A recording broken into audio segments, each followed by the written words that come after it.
ഒരുപാട് ദുരൂഹതകളുള്ള നവീൻ ബാബുവിൻ്റെ കേസിൽ CBI വരുമെന്ന് തന്നെയാണ് നമ്മളെല്ലാവരും വിശ്വസിക്കുന്നത്, നമ്മളെല്ലാവരും പ്രാർത്ഥിക്കുന്നതും അത് തന്നെയാണ്. കാരണം CBI വരിക തന്നെ വേണം. പക്ഷേ CBI വന്നു കഴിഞ്ഞാൽ ഏറ്റവും ആദ്യം പൊക്കുക വീണ മണിയാണ്. കാരണം ഇതൊരു ആത്മഹത്യയല്ല, ഇതൊരു കൊലപാതകമാണ് എന്നുള്ള സംശയം ആദ്യം ഉന്നയിച്ചതും കുടുംബക്കാരെ അത് പറഞ്ഞ് മനസ്സിലാക്കിപ്പിച്ചതും വീണ മണിയാണ്. അവരിപ്പം പ്രതികരണവുമായിട്ട് രംഗത്തെത്തിയിട്ടുണ്ട്. എന്താണ് അവർ പറയുന്നത്?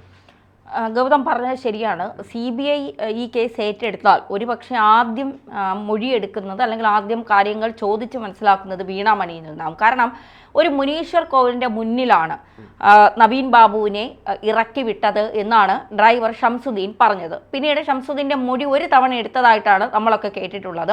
പിന്നീട് ഷംസുദ്ദീൻ ചിത്രങ്ങളിലേ വന്നിട്ടില്ല. മുനീശ്വർ കോവിലിൽ ഇറക്കി വിട്ട നവീൻ ബാബുവിനെ കാണാൻ കാസർഗോഡ് നിന്ന് ഒരു സുഹൃത്ത് വരും എന്നാണ് നവീൻ ബാബു ഡ്രൈവറോട് പറഞ്ഞത് എന്നാണ് ഡ്രൈവർ പുറത്തു പറഞ്ഞതിൽ നിന്ന് നമുക്ക് മനസ്സിലാവുന്നത്. ആരാണ് ആ സുഹൃത്ത്? ഇന്ന് വരെ ആ സുഹൃത്തിൻ്റെ ഒരു വിവരങ്ങളും പുറത്തു വന്നിട്ടില്ല. അവിടെ തുടങ്ങി നമ്മുടെ സംശയം എന്നുള്ളത്. അവിടെയാണ് വീണാമണിയുടെ പല ചോദ്യങ്ങളും പ്രസക്തമാവുന്നത്. വീണാമണി ചോദിക്കുന്നത് അല്ലെങ്കിൽ വീണാമണി പറയുന്നത്, ഈ മുനീശ്വർ കോവിലിൻ്റെ മുന്നിൽ നിന്ന് ഒരു വാഹനത്തിൽ കുറച്ചുപേർ നവീൻ ബാബുവിനെ കൊണ്ടുപോകുന്നത് താൻ കണ്ടു, അതും ഗുണ്ടകൾ കൊണ്ടുപോകുന്നത് കണ്ടു എന്നാണ് പറയുന്നത്. മാത്രമല്ല നവീൻ ബാബുവിൻ്റെ കണ്ണിൻ്റെ താഴെ ഭാഗത്ത് തടിപ്പുണ്ടായിരുന്നതായി അവർ ശ്രദ്ധിച്ചു എന്നും പറയുന്നുണ്ട്. കുറേ കാര്യങ്ങൾ തനിക്ക് തുറന്ന് പറയണമെന്നുണ്ട്. പക്ഷേ CPM ഒരു വലയം തീർത്തിരിക്കുകയാണ്. ചില കാര്യങ്ങൾ ഞാൻ മാധ്യമങ്ങളുടെ മുന്നിൽ പറഞ്ഞാൽ അന്വേഷണ ഉദ്യോഗസ്ഥരുടെ മുന്നിൽ സത്യങ്ങൾ വെളിപ്പെടുത്താൻ താൻ ജീവിച്ചിരിക്കില്ല എന്നാണ് അവർ പറയുന്നത്. കാരണം CPMൻ്റെ ഒരു കൊട്ടേഷൻ ടീമിനെ കുറിച്ചൊക്കെ നമുക്കറിയാം. TPA കൊന്നതും അവർക്കെതിരെ ഇപ്പോൾ സന്ദീപ് വാര്യർ ഉൾപ്പെടെയുള്ളവർ BJPയിൽ നിന്ന് കോൺഗ്രസിലേക്ക് വന്നതിന് ശേഷം CPMനെയും കൂടി കൊട്ടേഷനിൽ പെടുത്തിക്കൊണ്ടാണ് സംസാരങ്ങൾ നടത്തിയത്. ഇന്നോവ വരും, കാർ ഓടിക്കുന്നത് ആരായിരിക്കുമെന്നൊക്കെയുള്ള കാര്യങ്ങൾ. എന്തായാലും വീണാമണി ചില്ലറക്കാരിയൊന്നുമല്ല പറയുന്നത്. പ്രത്യേകിച്ച് അവരൊരു അഗ്രികൾച്ചർ ഓഫീസറായിരുന്നു. വെള്ളയാണി അഗ്രികൾച്ചർ സർവകലാശാലയിൽ നിന്ന് അഗ്രികൾച്ചറിൽ ബിരുദം നേടിയ ശേഷം അതിൻ്റെ അഗ്രികൾച്ചർ ഓഫീസറായി ജോലി ചെയ്തു. പിന്നീട് തൻ്റെ തട്ടകം പരിസ്ഥിതി പ്രവർത്തകയും ചാരിറ്റി പ്രവർത്തകയും സാമൂഹ്യ പ്രവർത്തകയൊക്കെയായിരുന്നു. തന്നെ ഒന്നിലൊതുക്കി കെട്ടാൻ പറ്റില്ല എന്ന് മനസ്സുകൊണ്ട് തീരുമാനമെടുത്ത് ആ ജോലി ഉപേക്ഷിച്ച് പിന്നീട് പരിസ്ഥിതി പ്രവർത്തകയും സാമൂഹ്യ പ്രവർത്തകയുമായി മാറിയ ഒരാളാണ്. ഇവർ ഈ നവീൻ ബാബുവിൻ്റെ മൃതദേഹം കൊണ്ടുവരുന്ന ദിവസം, വീട്ടിലേക്ക് കൊണ്ടുവരുന്ന ദിവസം മലയാലപ്പുഴയിലെത്തി എന്നാണ് പറയുന്നത്. മലയാലപ്പുഴയിലെത്തി ബന്ധുക്കളെ കണ്ടു. നവീൻ ബാബുവിൻ്റെ സഹോദരൻ അഡ്വക്കേറ്റ് കൂടിയായ പ്രവീൺ ബാബുവിനെ കണ്ടു. അപ്പോൾ മൃതദേഹം ദഹിപ്പിക്കരുത് എന്ന് പറയണം എന്ന് ഉണ്ടായിരുന്നു. പക്ഷേ അതിലേക്കൊക്കെ കടക്കും മുമ്പ് കുടുംബം ചില തീരുമാനങ്ങൾ എടുത്തതുകൊണ്ട് തനിക്കൊന്നും പറയാൻ കഴിയില്ല. ബോഡി വിശദമായി പരിശോധിക്കണമെന്നും പോസ്റ്റ്മോർട്ടം നടത്തണമെന്നൊക്കെയുള്ള കാര്യങ്ങൾ തനിക്ക് കുടുംബവുമായി പങ്കുവയ്ക്കണമെന്നുണ്ടായിരുന്നു. അവിടെ എത്തിയപ്പോൾ മലയാലപ്പുഴ മോഹനൻ അടക്കമുള്ളവർ അവിടെ ഉണ്ടായിരുന്നു. CPM നമുക്കറിയാം, പ്രമുഖ നേതാക്കളൊക്കെ അവിടെ എത്തിയിരുന്നു. MV ഗോവിന്ദൻ, ഷംസീർ ഉൾപ്പെടെയുള്ള പ്രമുഖ നേതാക്കളൊക്കെ അവിടെ എത്തിയിരുന്നു. അപ്പോൾ അവർക്കിടയിലേക്ക് കയറി ചെന്നുകൊണ്ട് വീണാമണിക്ക് കൂടുതൽ കാര്യങ്ങൾ വെളിപ്പെടുത്താൻ കഴിയില്ല എന്നുള്ളതാണ്. ഇപ്പോൾ അവർ ഗോവിന്ദനും പാർട്ടി സെക്രട്ടറി ഗോവിന്ദൻ്റെ മകനും PK ശ്യാമളയ്ക്കുമെതിരെയൊക്കെയായി, അതായത് ഗോവിന്ദൻ്റെ ഭാര്യയ്ക്കുമൊക്കെ എതിരെയായി ചില വെളിപ്പെടുത്തലുകൾ നടത്തിയിട്ടുണ്ട്. ഇവരുടെ ഫോൺ റെക്കോർഡുകൾ പരിശോധിക്കണം, ആ പരിശോധനയിലൂടെ കൂടുതൽ വിവരങ്ങൾ വെളിപ്പെടുത്താൻ പുറത്തു വരാൻ കഴിയുമെന്നൊക്കെയാണ് പറയുന്നത്. എന്തായാലും വീണാമണിയുടെ ജീവന് ഭീഷണിയുണ്ട് എങ്കിൽ തീർച്ചയായിട്ടും അവരെ സംരക്ഷിക്കേണ്ട ഉത്തരവാദിത്വം അധികാരികൾക്കുണ്ട് എന്നുള്ളതാണ്. കാരണം CPMനെതിരെയാണ് സംസാരിക്കുന്നത്. നവീൻ ബാബുവിൻ്റെ മരണം ഒരു കൊലപാതകമല്ല, ആത്മഹത്യയ്ക്ക് ശ്രമിക്കാൻ വേണ്ടി CPM നേതൃത്വം വലിയ രീതിയിലുള്ള കളികൾ കളിക്കുന്നുണ്ടെന്ന് നമുക്കറിയാം. PV അൻവർ, P ശശിയുടെ പേര് ഉൾപ്പെടെ ആരോപണങ്ങൾ ഉന്നയിച്ച് നിൽക്കുന്ന ഈ സമയത്ത് വീണ മണിയെപ്പോലെ ഒരു ധീരയായ സ്ത്രീ വന്ന് ഇത്തരം വെളിപ്പെടുത്തലുകൾ നടത്തുമ്പോൾ അത് അവരുടെ ജീവൻ എത്രത്തോളം ഭീഷണി ഉണ്ടാക്കുമെന്നുള്ളത് നമുക്ക് ഊഹിക്കാവുന്ന കാര്യമേ ഉള്ളൂ. എന്തായാലും ഇനി ഒരു പോസ്റ്റ്മോർട്ടം നടക്കാത്ത കാര്യമാണ്. ദഹിപ്പിച്ചു കഴിഞ്ഞു ബോഡി. പക്ഷേ ഈ ഇൻക്വസ്റ്റ് നടപടികൾ തയ്യാറാക്കുമ്പോൾ പോലീസ് ഈ അടിവസ്ത്രത്തിലെ രക്തക്കറ കണ്ടിട്ടും എന്തുകൊണ്ട് പോലീസ് സർജനെ അറിയിച്ചില്ല? പോസ്റ്റ്മോർട്ടത്തിൽ വീഴ്ചകൾ ഉണ്ടാകുമെന്ന് ഭയന്നുകൊണ്ടാണ് വീട്ടുകാർ പരിയാരം മെഡിക്കൽ കോളേജിൽ പോസ്റ്റ്മോർട്ടം നടത്തണ്ട എന്ന് പറഞ്ഞത്.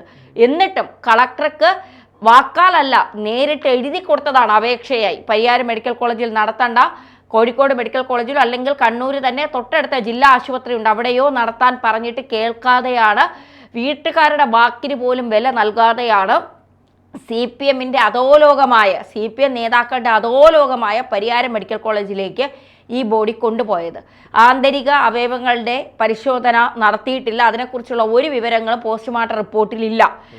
ഈ കയറ് കഴുത്തിൽ കെട്ടിക്കിടന്നപ്പോൾ ഇവിടെ നിന്ന് ഉമിനീര് ഒലിച്ചു വരുന്നു എന്നുള്ള ഒരു കാര്യം പോസ്റ്റ്മോർട്ടം റിപ്പോർട്ടിലുണ്ട്. അതെന്തിൻ്റെ അടിസ്ഥാനത്തിലാണെന്നുള്ള വിവരം വളരെ വ്യക്തതയില്ലാത്ത ഒരു പോസ്റ്റ്മോർട്ടം റിപ്പോർട്ടാണ് പുറത്തു വന്നിരിക്കുന്നത്. അപ്പോൾ തീർച്ചയായിട്ടും നമ്മൾ സംശയിക്കുന്നത് പോലെ തന്നെയാണ് വീണാമണി പറയുന്നത് ശരിയാണ് എങ്കിൽ മറ്റുദ്ദേശങ്ങൾ ഒന്നുമില്ല. ഇത് നവീൻ ബാബുവിന്, കാരണം നവീൻ ബാബുവിനെ വീണാമണിക്ക് അറിയാം, നവീൻ ബാബുവിൻ്റെ കുടുംബത്തെക്കുറിച്ച് നവീൻ ബാബു പറഞ്ഞിട്ടുണ്ട്. ജോലിയുടെ സംബന്ധമായി പലതവണ ഇവർക്ക് കാണേണ്ടി വന്നിട്ടുണ്ട്. നവീൻ ബാബുവിനെ അടുത്തറിയാവുന്ന ഒരാൾ കൂടിയാണ് വീണാമണി എന്നാണ് അവർ പറയുന്നത്. അങ്ങനെയാണ് എങ്കിൽ നവീൻ ബാബുവിൻ്റെ മരണത്തിൽ ആർക്കൊക്കെ പങ്കുണ്ടോ, അത് ഏതെങ്കിലും കൊട്ടേഷൻ ടീം ഏറ്റെടുത്ത് നടപ്പിലാക്കിയതാണോ എന്നൊക്കെയുള്ള കാര്യങ്ങൾ പുറത്തു വരണമെങ്കിൽ അതിൽ കൃത്യമായ അന്വേഷണം നടത്തണം. വീണാമണിക്ക് മറ്റു ഉദ്ദേശങ്ങളൊന്നും ഇല്ല എങ്കിൽ. ഇനി മറ്റെന്തെങ്കിലും ഉദ്ദേശത്തോടു കൂടിയാണ് അവർ വന്നതെങ്കിൽ അതും തെളിയിക്കപ്പെടുക തന്നെ വേണം. കാരണം ഒരാൾ ഒരു ദിവസം വന്നിട്ട് എന്തുകൊണ്ട് ആ സമയത്ത് അത് പറഞ്ഞില്ല, ആ സമയത്ത് ചെറിയ വാർത്തകളിലൊക്കെ വന്നിരുന്നു ഇത്തരം ഒരു സ്ത്രീ ഇത്തരം കാര്യങ്ങൾ പറയുന്നത്, അത് വലിയ പ്രചാരത്തിൽ വന്നില്ല. ഇപ്പോൾ ഒരു ഓൺലൈൻ മീഡിയ അവരുടെ ഒരു ബൈറ്റ് പുറത്തിറക്കിയതിന് ശേഷമാണ് അത് വലിയ ചർച്ചകൾക്കൊക്കെ വഴിതെളിച്ചത്. എന്തായാലും വീണാമണിയിലൂടെ ഈ കേസിൻ്റെ ദുരൂഹതകൾ മാറപ്പെടുമോ, കുടുംബത്തിന് നീതി കിട്ടുമോ? കാരണം കുടുംബം ഇപ്പോൾ കൃത്യമായി നിലപാട് സ്വീകരിക്കുന്നുണ്ട്, നവീൻ ബാബു ആത്മഹത്യ ചെയ്തതല്ല. ഈ വീണാമണി ഇപ്പം ഈ പറയുന്നത് ഒരു വസ്തുതയാണെങ്കിൽ അതിലെന്തെങ്കിലും ഒരു സത്യാവസ്ഥ ഉണ്ടെങ്കിൽ യഥാർത്ഥ പ്രതികളിലേക്ക് CBI വരികയാണെങ്കിൽ പോകാനുള്ള ഒരു പ്രധാന ചൂണ്ട് പലകയാണ് ഈ വീണാമണി എന്ന് പറയുന്നത്. അത് അവരൊരു പ്രധാനപ്പെട്ട ഒരു മൊഴിയായിട്ട് ഇവിടെ തുടരുന്ന ഒരു സാഹചര്യം തന്നെയാണ് ഉണ്ടാവാൻ വേണ്ടി പോകുന്നത്. ദിവ്യ നേരത്തെ പറഞ്ഞ പോലെ തന്നെ തുടക്കത്തിൽ തന്നെ വലിയ രീതിയിലുള്ള ദുരൂഹതകൾ ഈ കേസുമായി ബന്ധപ്പെട്ടിട്ട് നിലനിൽക്കുന്നുണ്ട്. കാരണം ഈ മുനീശ്വരൻ കോവിലിലേക്ക് വന്നിറങ്ങിയ നവീൻ ബാബു എങ്ങനെ തിരിച്ച് ക്വാർട്ടേഴ്സിലേക്ക് എത്തി, അതൊരു പ്രധാനപ്പെട്ട ഒരു കാര്യമാണല്ലോ. അതെങ്ങനെ എത്തി എന്നുള്ള ഒരു പ്രധാനപ്പെട്ട ചോദ്യമാണ്. അതിന് ഇപ്പോഴായിട്ടും കൃത്യമായിട്ടുള്ളൊരു ഉത്തരം നമുക്ക് കിട്ടിയിട്ടില്ല. പോലീസ് അത്തരം കാര്യങ്ങളൊക്കെ അന്വേഷിച്ചിട്ടുണ്ടോ, ആ കേസ് ഡയറിയിൽ ഇത്തരം കാര്യങ്ങളൊക്കെ സൂചിപ്പിച്ചിട്ടുണ്ടോ എന്നുള്ള കാര്യങ്ങളും നമുക്ക് വ്യക്തതയില്ല. അതുപോലെ തന്നെ CCTV ദൃശ്യങ്ങൾ, നവീൻ ബാബുവിനെ ആരൊക്കെ വിളിച്ചു, കോൾ രേഖകൾ തുടങ്ങിയ കാര്യങ്ങളൊക്കെ ഈ കേസിലെ ഏറ്റവും നിർണായകപ്പെട്ട തെളിവുകളാണ്. കാരണം കുടുംബം നിരന്തരമായിട്ട് ആരോപിച്ചുകൊണ്ടിരിക്കുന്നത് ഇതൊരു ആത്മഹത്യയാണെന്ന് അല്ല ഞങ്ങൾ വിചാരിക്കുന്നത്, ഇതൊരു കൊലപാതകമാണ് തന്നെയാണ് നമ്മൾ സംശയിക്കുന്നത്. അപ്പോൾ ഇത്തരം തെളിവുകൾ കൃത്യമായിട്ട് പോലീസ് പരിശോധിച്ചിട്ടുണ്ടോ, അത് കേസ് ഡയറിയിൽ അത്തരം കാര്യങ്ങളെക്കുറിച്ച് സൂചിപ്പിച്ചിട്ടുണ്ടോ എന്നത് കോടതി ഇതിനോടകം തന്നെ പരിശോധിച്ചുകൊണ്ടിരിക്കുകയാണ്. അതിൻ്റെ വാദം ഏതാണ്ട് വിടുവോ ഇല്ലയോ എന്നുള്ളത് നമുക്ക് അടുത്ത ദിവസങ്ങളിൽ തന്നെ അറിയാൻ വേണ്ടിയിട്ട് സാധിക്കുന്നതാണ്. എന്തായാലും വീണാമണി മാത്രമല്ല ഇതിലുള്ളൊരു പ്രധാനപ്പെട്ടൊരു ആൾ എന്ന് പറയുന്നത് ശംസുദ്ദീൻ. അദ്ദേഹത്തിൻ്റെ ഡ്രൈവറായിട്ടുള്ള ശംസുദ്ദീൻ്റെ പങ്ക് ഒരു വലിയ ചോദ്യമായിട്ട് ഇവിടെ അവശേഷിക്കുന്നുണ്ട്. കാരണം പലതും ശംസുദ്ദീൻ തുറന്നു പറയുന്നില്ല. ശംസുദ്ദീൻ ഒരു വല്ലാത്ത ദുരൂഹ കഥാപാത്രമായിട്ട് ഇതിൽ നിഴലിക്കുകയാണ് അല്ലേ? അങ്ങനെ തന്നെയല്ലേ? ശംസുദ്ദീൻ്റെ ഒരു പ്രധാന മൊഴിയായിട്ട് ശംസുദ്ദീൻ കൂടി ഇതിൽ മാറി തീരേണ്ടതല്ലേ CBI വരികയാണെങ്കിൽ, വീണാമണിക്കൊപ്പം തന്നെ? തീർച്ചയായിട്ടും CBI വരികയാണെങ്കിൽ ശംസുദ്ദീൻ ഉൾപ്പെടെ, പ്രശാന്ത് ഉൾപ്പെടെ ഒന്ന് ആലോചിച്ച് നോക്കൂ. ശംസുദ്ദീനെ പിന്നെ കൃത്യമായി ചോദ്യം ചെയ്താൽ, ശംസുദ്ദീൻ പിന്നെ നവീൻ ബാബുവിൻ്റെ ക്വാർട്ടേഴ്സിലേക്ക് എത്തി വാതിൽ തുറന്നു കിടന്നപ്പോൾ ശംസുദ്ദീന് ഭയമായി. വാതിൽ അടച്ചിട്ടിട്ട് നമ്മൾ തട്ടി വിളിച്ചിട്ടും തുറന്നില്ല എങ്കിൽ നമുക്കൊരു ഭയമുണ്ടാകും, അകത്തുള്ള ആളിന് എന്തോ സംഭവിച്ചിട്ടുണ്ട്. തുറന്നിട്ട വാതിലിനകത്തേക്ക് കയറാൻ എന്തിനാണ് ശംസുദ്ദീൻ ഭയന്നത്? അപ്പോൾ ശംസുദ്ദീൻ എന്തൊക്കെയോ കാര്യങ്ങൾ അറിയാമായിരുന്നില്ലേ? ശംസുദ്ദീൻ എന്തൊക്കെയോ മറക്കുന്നുണ്ട്. രണ്ട്, ഈ പ്രശാന്ത് പിന്നെ നമ്മുടെ നവീൻ ബാബുവിനെതിരെ കള്ളപ്പരാതി നൽകിയ പ്രശാന്തൻ മുഖ്യമന്ത്രിക്കെതിരെയാണ് കള്ളപ്പരാതി നൽകിയിരിക്കുന്നത്. മുഖ്യമന്ത്രിയുടെ പേരിലാണ് കള്ളപ്പരാതി വന്നിരിക്കുന്നത്. അതെന്തുകൊണ്ട് അന്വേഷിക്കുന്നില്ല?